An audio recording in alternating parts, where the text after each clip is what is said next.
And I think we are now live. What's going on, guys? It's the one and only Lee Sanders here of the RCWR show. I know, right? We haven't done this in a good while. I always love it when I either take to Facebook or I take to YouTube like hours or a day before we get a wrestling pay-per-view and come at you guys with some match predictions. Things have been a little bit hectic over here at my respected end. Still kind of hectic right now. I mean, as I'm doing this, I'm actually gearing up to get ready to go to work. So I just thought I'd do this for you guys because I was promising you guys this week that I was going to be dropping it, but I got sidetracked with a lot of work. You know how it is. Life comes at you fast. But I'm coming at you guys live right now, and shout out to those of you that will be checking this out on demand as we are talking about the 2017 edition of WWE Extreme Rules coming to us from Baltimore, Maryland this Sunday, June 4th, 2017. You can catch it on the WWE Network, and you can also catch it on pay-per-view through your respective cable view providers. So Baltimore, Maryland, as it stands right now, and actually it was part of the main reason why I wanted to hold off talking about this card in its entirety, because I was hoping that maybe more matches would be added to like really entice you to want to check out this pay-per-view. But I gotta tell you, when I look at the actual card as it stands right now, here on this day, with the exception of a couple of names, and for those of you that want to be like, what names are jumping out at you right now, Lee? Honestly, for me, the Hardy Boys, Austin Aries, Roman Reigns, Seth Rollins, Finn Balor, Samoa Joe, Bray Wyatt, even Dean Ambrose, Miz. Honestly, when I just look at the card overall, it doesn't exactly feel extreme. It doesn't exactly feel like this is must-see, which is really kind of interesting when you just kind of go back and you look at the evolution of the Extreme Rules pay-per-view from the years, during the years rather, and then you look at some of the Extreme Rules matches we had before that, before it eventually branched off into its own pay-per-view entity, right? So this has to be the first WWE pay-per-view in a while that just kind of honestly makes me go, maybe I should skip this one. That's honestly how it's making me feel. And I haven't felt that way in a very, very, very long time. I'm not sure how many of you all personally feel that way as well. You can get on at me all throughout social media and let me know. Yes, before any of you all ask, I will be doing a special after show covering Fallout for Extreme Rules. That'll be live on Spreaker and on YouTube as soon as it concludes this Sunday night coming up. So let's talk about this card as it stands right now. 6 matches. Nothing has been announced yet for the pre-show. I would like to believe that maybe we will get something for the pre-show. Maybe, I don't know, R-Truth taking on Goldust. I mean, I thought for sure that was going to be a lock for the pre-show. We'll see what comes about, but normally we hear about any new matches that are added on. That hasn't been added on yet. So we got 6 matches. Let's start off from the lowest. We'll work our way up to the top. So we got a mixed tag team match that honestly is showcasing 205 Live, which sees Rich Swann teaming up with Sasha Banks to take on Noam Dar and Alicia Fox. Honestly, when I look at this matchup, it screams 205, 205 needing that exposure. And I was amazed at some of the reactions that I had received earlier this week from this past Tuesday's TheRCWR show, which you can catch every Tuesday night, 10 p.m. Eastern, as soon as SmackDown goes off the air, where we talk about the very latest in wrestling headlines, news, and beyond, as we keep it honest and insightful. Interactive, been doing it since 2011. A lot of people misconstrued what I said about Sasha Banks being delegated to 205 Live. Make no mistake about it. As big of a fan as I am of Sasha Banks, I mean, come on. You think about the multiple times that she has become a Raw Women's Champion. You think about the X amount of times that she closed out an edition of Monday Night Raw. You think about the times where she was given a marquee spot at a pay-per-view event. You think about how she made history in her own way in closing out a pay-per-view. To go and accomplish all of those things, to be on this great roller coaster with the fans just riding that momentum, riding that wave, and for it to just go, ah! And all of a sudden she's in a position where she's now being delegated to trying to help out 205. It's no different than what was going on with WWE Main Event. For those of you that actually remembered watching WWE Main Event, from time to time, we saw a couple of key guys go on, help Main Event early on when the show had first started. And then once it kind of got into a regular groove of things, it was like extremely rare did we see like, hey, that's a marquee name. What they're doing on Main Event. Oh, I got to check this out and see what's going on. So, make no mistake about it, I'm a big fan of Sasha Banks, and I can feel the way that I feel. You can feel the way that you feel about the situation. But when it's all said and done, I think even the most hardcore Sasha Banks fans have to admit that to see Sasha Banks accomplish everything that I had just mentioned upon coming to the WWE roster, and when you really just look at that nice big breakout of a year and a half that she had going on, and how, if anything, it kind of staggered a little bit after the first couple of months that she arrived on the Raw roster, but it intensified tremendously once Charlotte came into the fold. And then to just see where she is now, and she's delegated to 205 Live, I definitely understand in my heart of hearts that Sasha Banks, per WWE management, is doing what she's doing with 205 to honestly spread brand awareness. They're trying to bring in more viewership. I get that tremendously. But what's the problem? The problem that's going on with 205 Live is so much more than just, okay, well, let's just send a Raw superstar or a SmackDown superstar over to 205. Surely that can help us out. It goes so beyond that. It's so much more than just that. And I really do hope that in the coming weeks, WWE can really kind of take the advice of what guys like Eric Bischoff, Vince Russo, even most recently Chris Jericho has said as far as what needs to be done with 205. And I'll go into a little bit more of the specifics on how the 205 Live brand can improve dramatically on this Tuesday night's RCWR show. But we really kind of get the gist of why this match, as it currently stands right now, is not in a position where it's a pre-show. The way this is looking, this match, as it stands on the card, the official card I'm looking, it's going to be part of the actual pay-per-view itself. So no matter how you cut this, this is nothing but 205 Live exposure. Keeping that in mind, as far as my picks for who's going to be winning this mixed tag team match, honestly, you cannot have Sasha Banks and Rich Swann lose.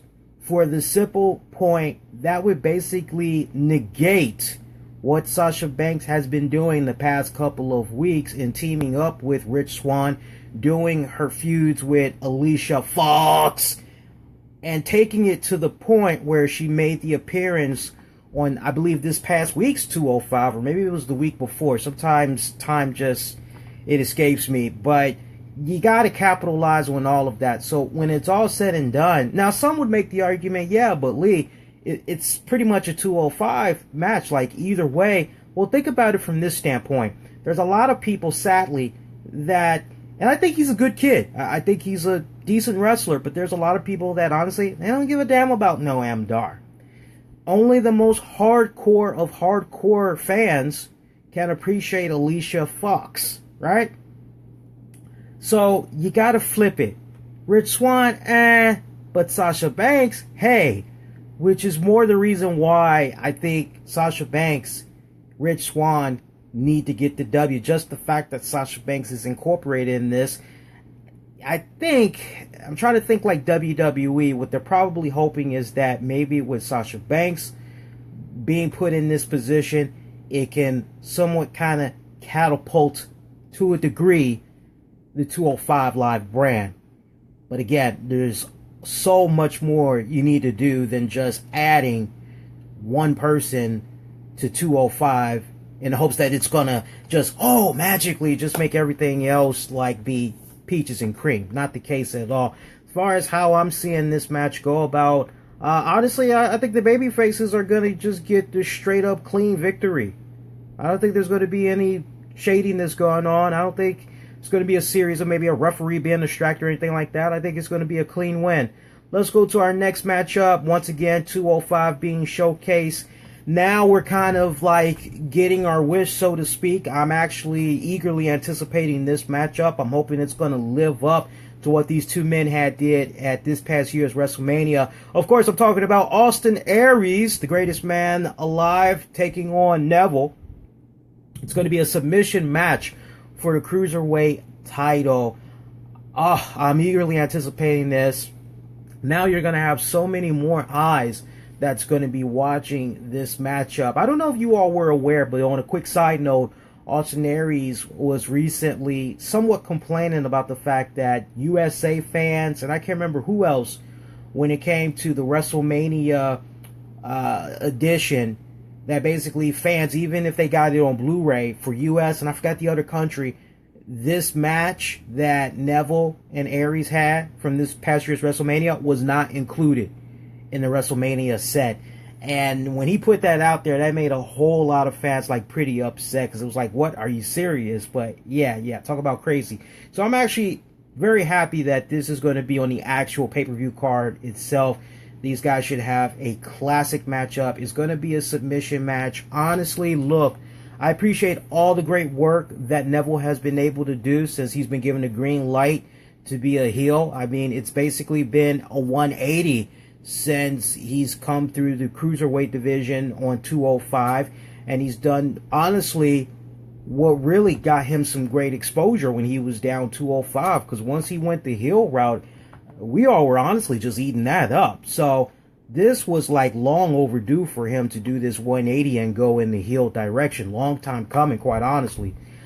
But I gotta tell you, Neville, as much as I would love to continue to see him holding on to that title, look, we gotta be 100. Austin Aries, he's got his fan base. The man's got his fan base. Everywhere this guy goes, it's been so organic. It's been so natural how the crowd has been able to come over in his favor. And I thought for sure WWE was going to capitalize on that come WrestleMania time, but they didn't do that. And so I really kind of feel like this go round, enough of a buzz, enough of a momentum has been built. And quite honestly, you look at how many fans Austin Aries has all around the world. I think a lot of Austin Aries fans would be in euphoria to know that, hey, he captured the WWE Cruiserweight title. Now, it may not be equivalent to an Intercontinental, a US, the Universal, or the WWE World Heavyweight title, but just the fact that, hey, this guy became a WWE Cruiserweight champion, I think that alone, now more than ever, the experiment with Neville, it's probably reached its peak. Now I think more than ever, it's time to finally turn the tides. Let's see what Austin Aries can do. Not to mention, he has a book that's getting ready to come out. If not within the next week, for sure in the next 2 weeks. So keeping that in mind, he's probably going to be doing a lot of radio appearances. He's probably going to be doing a couple of TV interviews, podcasts, left and right. So keeping all of that in mind, honestly, it would make really great buzz to, on top of see Austin Aries become the new Cruiserweight champion. Hey, the book comes out, perfect timing. Excuse me, guys, got a little something in my eye. I hate when that happens. So yeah, I'm just kind of combining all of that. Great publicity right there. Makes a lot of sense. I mean, come on. Talk about great bragging rights. You got a Cruiserweight champion representing the WWE. Author, got a new book that's out. Austin Aries. It's got a lot more buzz to it. I don't want it being twisted. I don't want people thinking, oh, I just want to put the title on Austin Aries because he has a book coming out.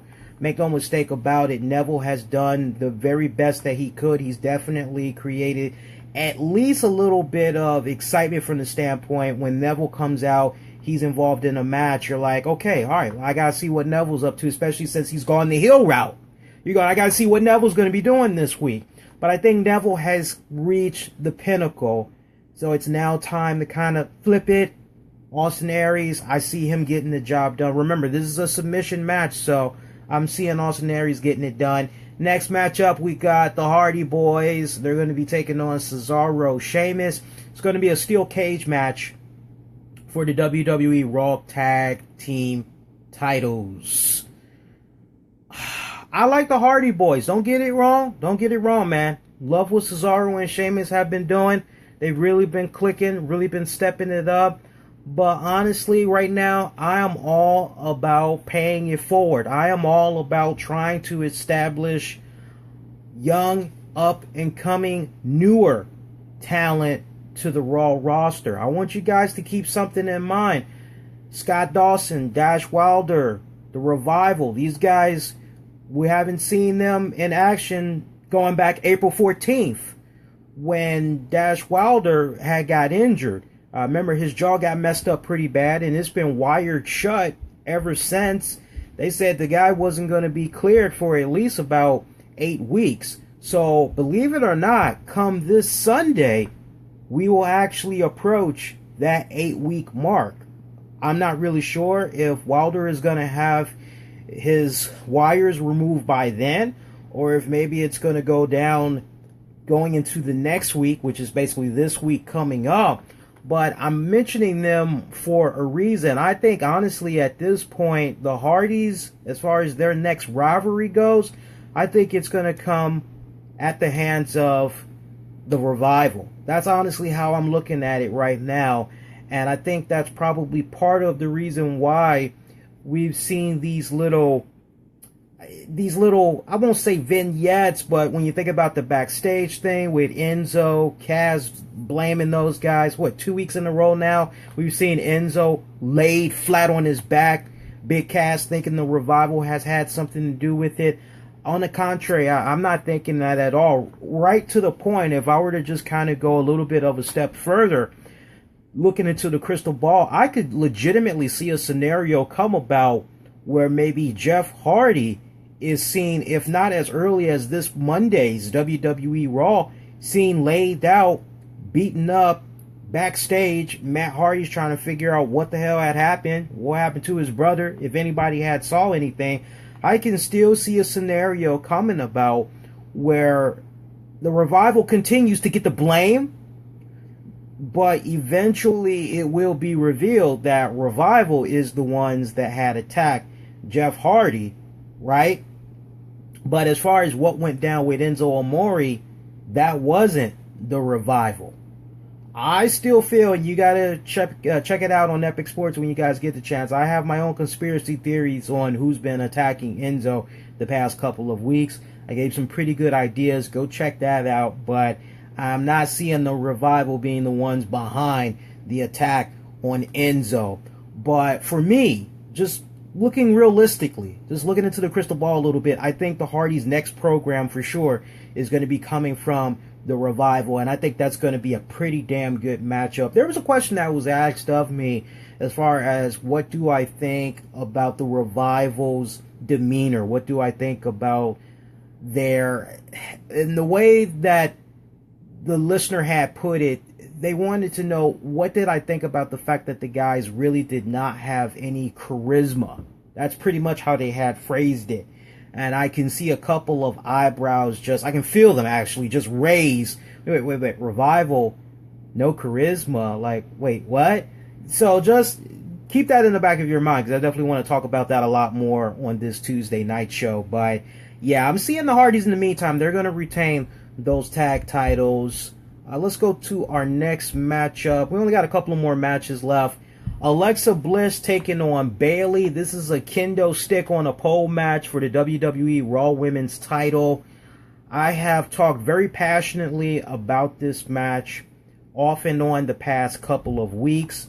And I also got to give a big shout out to the family / fans over at Epic Sports, because I was pretty on point with my critique on what I had to say about the Alexa Bliss, Bailey, This Is Your Life segment, and how that was just poorly a underutilized segment.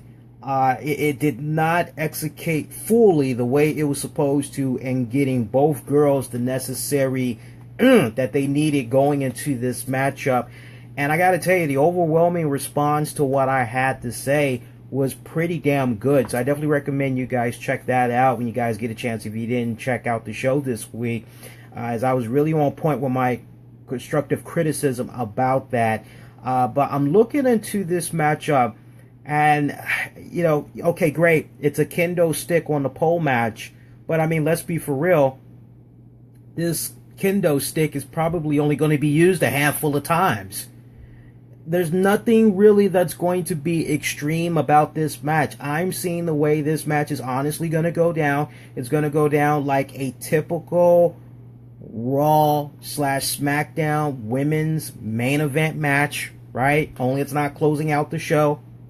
It's going to be a typical normal match. And we're probably going to see a couple of teases of the kendo stick. But, you know, I hope that we go a little bit more outside of that realm. I am eagerly anticipating, just the way I've been laying it out these past couple of weeks, is I really hope that Alexa Bliss, storyline-wise, can go the extreme. I really hope that Alexa Bliss can show that mean streak. I hope that she can just let out that wild side, storyline-wise, to show that when push comes to shove and you get her backed into a corner, no matter how friendly, no matter how nice, no matter how compassionate she may be, when it counts the most, she can be a vicious biatch. Okay? That's honestly what I'm looking for in this matchup. And look, I don't want for there to be such extreme stuff done in a way that would overshadow what's going on with the women that's going to be part of that Money in the Bank ladder match, the women's ladder match that's going to be happening in a couple of weeks. I don't want anything that's going to overshadow that, but at the same time, this matchup definitely needs to live up to the classic matches that Charlotte and Sasha Banks had, because when it's all said and done, those respective footprints you're following up behind. So I hope that Michael Hayes and crew have the best intentions for this matchup as far as being a home run goes. Now, as far as who I'm seeing as the winner of this one, you know, honestly, what has continued to be, where is this girl? The $1 million question for me, where is Nia Jax? I bring up Nia Jax because unless Nia Jax has had some type of a personal issue that's going on, or she's rehabbing or whatever, if this is legitimately a case of creative has nothing for you right now, I would like to believe that in some type of fashion, and here's the point I'm making, we need a little bit of shock, awe, some type of value from those standpoints at this Sunday's pay-per-view. And for me, if I was setting up this matchup, somebody that probably the fans have forgotten about tremendously over the past couple of weeks is Nia Jax. Haven't heard a peep from her. Yeah, granted, if you follow her social media activity, you see her in her civilian clothes and she's doing all kinds of stuff, posing, all those good things, but like, we haven't seen her on WWE programming, right? It feels like maybe we haven't seen her in like almost, God, it feels like maybe we almost have not seen her, like, maybe not since WrestleMania, although I do remember there was at least 2 to 3 episodes of Raw post WrestleMania that we did see her. And I'm just like really dusting the cobwebs. I would actually have to rewind it back and really look at all the shows she's been on since then. But that's a person that's missing right now. And I bring her up because remember the last few interactions that she had with Alexa Bliss.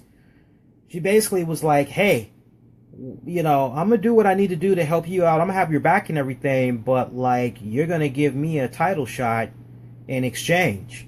And we saw Alexa Bliss. She was doing everything she could to nickel and dime Nia Jax, try to, you know, con her way out of a potential matchup or whatever. I personally, if I was setting up this match, I would love, because let's be realistic, Alexa Bliss, Bayley, a kendo stick on a pole match for the Raw Women's title, and it's supposed to be extreme. You just seen the body of work that these two girls have done so far. There's going to be so many people, honestly, I wouldn't blame them if they got the mentality right now of, this match is not going to be extreme whatsoever. It's just not. So what can you do to kind of make up for that? Well, you can bring in a shock and awe value. You can bring some type of a surprise. And honestly, I personally, if I was setting this up, would have Nia Jax interfere in this matchup when both of these girls are almost like physically just exhausted, and have Nia Jax just come out, squash the living hell out of Bayley. Alexa Bliss thinks that maybe she's going to be able to pick up the 1, 2, 3, and two scenarios could either occur. Either Alexa Bliss is able to get the 1, 2, 3 on Bayley, but then once the match is over, Alexa Bliss is celebrating, and as she's celebrating, Nia Jax is still standing there in the middle of the ring. We could see Nia Jax just verbally say, "You still owe me," scoop her up, do a Samoan drop or whatever like that. It pretty much ends like that. Nia Jax leaves both girls laid flat out, which maybe you could set up a triple threat match on Monday's Raw for the title. That's one idea you could possibly do. Or you could do a situation where Bayley demands that she gets her hands on Nia Jax one-on-one. However you want to do it, but at least that way you're building upon something going into Monday's Raw, right? But me personally, I would love to see Nia Jax run some type of interference in this matchup. Lay both girls out. If it were me, honestly, just for storyline continuity purposes, you've already built some type of a foundation between Alexa Bliss and Nia Jax. I don't see anything wrong with Nia Jax coming out, pretty much helping Bliss get the win, but then turning right back around and just sticking it to Bliss. I have no problem with that. But in either case, I'm seeing Bliss with a retain when it's all said and done. Bliss is still going to be your champion. 2 more matches. Let's go there. We got Dean Ambrose. He's going to be defending the Intercontinental title against The Miz. Remember, if Ambrose loses, as far as being disqualified goes, if he is disqualified in any type of way, any type of fashion, he's going to lose the title. This is so one-sided. Like, you would think Dean Ambrose would say, well, hell, if we're going to have this stipulation be put out there like that, well, I tell you what, Maurice, she's banned from ringside. And maybe that can still happen going into this matchup. Keep our fingers crossed. We'll wait and see. But I'm looking at this matchup, and honestly, Dean Ambrose just honestly has not been doing anything for me since he's been over on Raw. It seems like Miz is the one that's been really giving a damn more about this program than Ambrose. And, honestly, I commend WWE for bringing Ambrose back to Raw, because it's like, okay, SmackDown, he's just kind of staggering over there. Well, maybe if we bring him on back to the flagship show, seemed like he was a little bit more popular in the flagship show. Maybe if we bring him back to Raw, maybe that can kind of solve some of the problems. But you only get out what you put in. That's the gist of it. And honestly, Miz continues to be on a great momentum ride right now. I personally would love to see him become the Intercontinental Champion, but for one main reason. I want to see The Miz become the Intercontinental Champion again, because there is a matchup that really intrigues me that I think would be very interesting, especially if the reports are true from what Dave Meltzer had reported a few weeks back, which is now that we got Bray Wyatt out of the equation, WWE has had to do a little bit of reshuffling, so to speak. And one of the things that was being put out there was Roman Reigns may be facing The Miz for the Intercontinental title. Now, as great of a program as that would be, I think personally that would backfire in so many ways. I think the fans would really, really be rooting for The Miz as opposed to Roman Reigns. So I actually don't think that would be a really good program to go into next post Extreme Rules. Instead, what I think would be a really good program to go into is honestly Seth Rollins taking on The Miz. I think that program would be better suited. I mean, when you really go back and you think about it, Seth Rollins has held on to the tag titles at one point with Roman Reigns. He's also been a two-time WWE champion. He's also been a United States champion, if I'm not mistaken, at least one time. But the only title, as it stands right now, or only two titles that Seth Rollins has yet to hold, is the Universal title, and Seth Rollins has yet to hold on to the Intercontinental title. So for me personally, I would love to see a scenario come about where The Miz and Seth Rollins engage in a program that's going to be for the Intercontinental title. I think that would be a really fun matchup, not to mention it's taken a good long time for fans to really come on over to the side of a babyface Seth Rollins. And now that Seth Rollins is like right there, the fans are right there in the palm of his hand, you know, they're going in. Got to take a quick pause. To the person in the chat that's talking about the Fatal 5-Way match, if you've been watching how I've been doing this in its entirety, I have one more match to talk about, which is the main event match. Right now I'm talking about the Intercontinental title match. So if you can just kind of hold your horses a little bit, we'll actually get to that closer of a match. But right now we're talking about the Intercontinental match, okay? So don't think, you know, I see the comments. There's your acknowledgement. And trust me, I'm not trying to ignore everybody.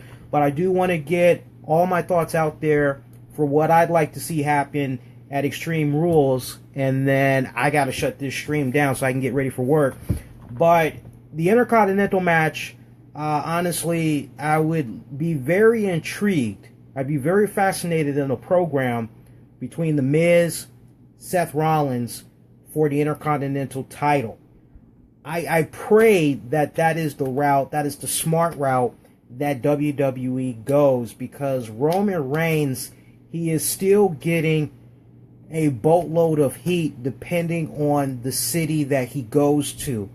And, you know, make no mistake about it, he's been involved in some pretty good matches, to the point now that now you got fans saying, well, is his matches really that good that he's in? Or is it a situation where the opponents that are his dance partner, if maybe they're doing above and beyond to make him look good? So everybody's going to be a critic about something. Everybody's going to dissect it, and you can never just really give a guy like Roman Reigns his just due for what it's worth. But I really hope they do not go in the direction of Roman Reigns and The Miz for the Intercontinental title, because I am just picturing that being a situation where it's going to backfire. If they thought that maybe the fans would be in favor of Roman, I think we're still a little bit of a long ways off from that. So that kind of gives you a little bit of a prelude of where I'm going with the Fatal 5-Way match. Miz, honestly, unless Maurice is going to be banned from ringside, I see Maurice being some type of an X factor. I mean, until we go into this match and really see how it's all going to be going down, I gotta continue to think that Maurice is going to be some type of an X factor. I was talking about shock and awe earlier. We haven't seen Kurt Hawkins in a good minute. I personally would love it if Kurt Hawkins would do some type of a silly segment And he talks about how he can get extreme and all that. And basically, he puts an open invitation out there to anybody that wants to face him in some type of an extremes match to come on out. And just for one night only, just so you can create shock and awe. It does not even have to signify that the man is back in the WWE on a full-time basis or on a part-time basis. Honestly, you can just let it be a situation where he's just back for one night only. And to answer Kurt Hawkins' challenge, I would just love to hear the music of one Rob Van Dam. Let Rob Van Dam freaking come out. I mean, come on. When you think extreme and all that, you already got the Hardy Boys in there. So, I mean, that's pretty awesome. And look, not for nothing, but what Roman Reigns, what Seth Rollins, Samoa Joe, what they all have been able to do in their respective careers. Hell, I even got to give it up to The Miz. Hell, I even got to give it up to Cesaro and Sheamus. Them some tough-ass dudes. I think I already mentioned Austin Aries. Neville's definitely a tough dude. But I would love for just one night only. Just one night, one and done. Rob Van Dam comes on now. Takes on Kurt Hawkins and his little open challenge. Makes him eat a Van Daminator. Do a freaking 5-star frog splash. Wham bam. Thank you, ma'am. That's pretty much it. One more match to talk about. Let's go there. So we got the Fatal 5-Way Extreme Rules match to determine the number one contender to take on the WWE Universal Champion Brock Lesnar. By elimination, you've been keeping track so far. I pretty much told you what I'd like to see happen with Seth Rollins. So for the sake of the argument, we can take Seth Rollins out of that equation. As far as Roman Reigns goes, I'm just looking at the rest of these guys. Honestly, one name screams out at me right now that I personally would love to see take on Brock Lesnar, and that is Finn Balor. This is the guy, storyline-wise, that has never properly been pinned or submitted when he was the first ever WWE Universal Champion. So this is the unpinned champion. I would love to see a scenario come about where Finn Balor goes on to face Brock Lesnar for the title. I am all for paying it forward. I am all for doing what you need to do to elevate the younger talent. And right now, I would love to see a scenario come about where it's Brock Lesnar. Honestly, do the deed. Do the deed. I mean, Raw has been missing its champion for a good minute now. The Intercontinental title, but like, when you think about that WWE Universal Championship, I miss seeing it. I miss seeing it in some capacity every single week, and I'm all for paying it forward. I would love to eventually see a program come about with Balor and Brock Lesnar. Now, that leaves the question, well, what's going to happen with the rest of these guys? As far as me personally, out of this Fatal 5-Way match, I would love to see Roman Reigns get involved in some type of a program coming from out of this pay-per-view with Samoa Joe. That's the direction I would go next. So to kind of counter what Dave Meltzer is reporting, like if it was up to me coming out of this pay-per-view, that should be next. I mean, Roman Reigns, Samoa Joe, two big, tough, brawling type of dudes, right? Let those two bulldozers go at it. I'd love to see that come about. Hell, you could even have Bray Wyatt. Maybe Bray Wyatt, they kind of teased it a little bit. They did kind of tease Bray Wyatt and Finn Balor eventually locking it up. Maybe somewhere in the rearview mirror, you could still have Bray Wyatt kind of sending some subliminal messages over the next couple of weeks, kind of giving you little hints, little clues about who potentially is going to be his next victim or whatever like that. I would love to see some type of a scenario come about like that, where honestly it turns out he's stalking Finn Balor. So, but that's how I'm looking at it. So let's look at this card from the top, work our way down. So once again, for the 205 mixed tag team match, I got Rich Swann and Sasha Banks over Noam Dar and Alicia Fox. I've got Austin Aries becoming your new Cruiserweight champion. Hardy Boys retain their tag titles over Cesaro, Sheamus, as I'm seeing them getting involved in their next program with the Revival. I've got Alexa Bliss retaining her Raw Women's title. Look for Nia Jax to be some type of a equation. Man, what an insult to that as well. It's like, how do you not have Nia Jax be involved in a matchup of this caliber, as she is supposed to be this big behemoth of a force? She's supposed to be this force of a woman that just intimidates the hell out of. I mean, you would think that this would kind of be like maybe her specialty match to a certain degree, because it's like, hey, can't nobody be more extremer than me. But I'm looking for her to have some type of a factor in this matchup. But even if she doesn't play some type of a factor in this, Alexa Bliss, no matter how I'm looking at this, she's got to come out of this still as the champion.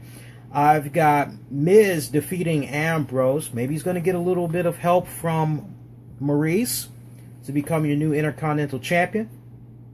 And your Fatal 5-Way match, I'm looking at Finn Balor to walk out of the Fatal 5-Way Extreme Rules match to become your new #1 contender to take on Brock Lesnar for that Universal title. So once again, I'll be live this Sunday night, June 4th. Soon as WWE Extreme Rules goes off the air, I will be on live Spreaker. I'll also be live via YouTube. So check that out. Come at me with your reactions, interactions. Should be a fun after show. Follow me on Twitter, Facebook at TheRCWRshow. If you're new, welcome. Make sure you hit the like, follow, subscribe so you never miss out. And that is going to do it. Until Extreme Rules, I'll catch you at my regular time, Tuesday nights, 10 p.m. Eastern, right after SmackDown goes off the air. A very good night, good morning. Everybody enjoy the rest of the weekend. Take care.